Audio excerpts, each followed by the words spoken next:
As you have talked about the Quad, US is now supporting uh, India's push for a seat in the UN General. What can you tell us about that? That India wants a permanent seat in UN Security Council. Ria, this becomes very important as well because in the fact that they will be talking and rather the bilateral meetings that happen with both nations also becomes very pivotal also, even in the UNGC as well, UN General Assembly also, UNGA rather, where they will share the goals and the shared interest also by both nations, where this bilateral will host and become very pivotal as well. And even to the fact that when President Biden also, when he welcomed Prime Minister Narendra Modi also, where these two All leaders right, even Brian, we are being joined by Surender Singh Lali. He's an international affairs expert.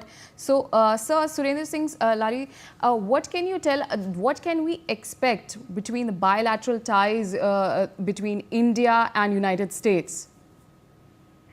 Thank you, and it's such a pleasure and honor for me to be talking on this issue. And let me tell you, if I would take this from the top, that in the history of both independent and non-independent India, there could not have been a better, more powerful, significant trip for the head of the state, for the Indian head of the state, to America or to a developed economy. I mean, where else is growth going to happen? I just heard your question with the last panelist that our seat is the UNGC. And why not? Because over 50% of the wealth generation is going to happen, in developing and emerging economies. So if our voice is not heard there, then who would it be?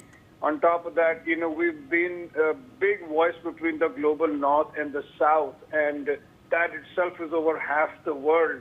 So I feel this is the best time India could have come on the global stage. And to be honest, at the risk of not sounding a bit arrogant, I think the world needs us.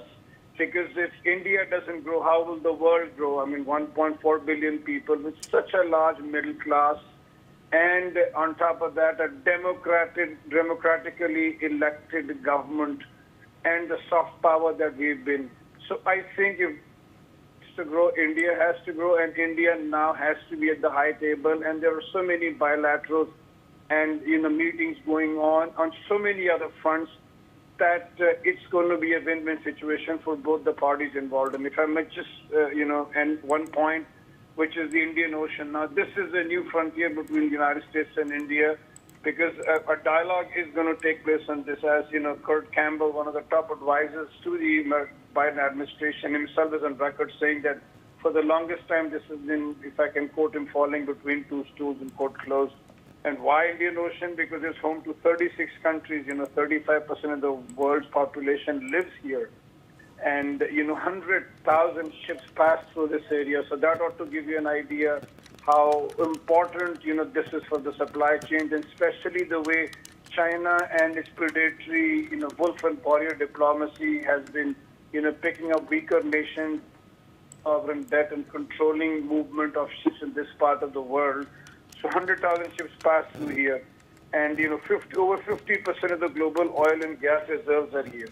So if you see now, a lot of movement is going to happen in this part of the world, and India, the Indian Prime Minister, has the heft to the point where he virtually walked into a war zone in a 20-hour train ride. And one of the most glaring hot issues in the world is the war between Ukraine and Russia, and which global leader has communications channel open between both the parties involved. So just to give you an idea, from artificial intelligence, to technology transfer, to so many other areas, and not to mention, I'd be doing injustice if I don't include the Indian diaspora in it, because they're so strong now, they're so influential in their various ways of life, especially being on the congressional committees, and they can influence the Biden policy or the American All right, administration. Surender Singh Lali, stay with us. We have another breaking news coming in.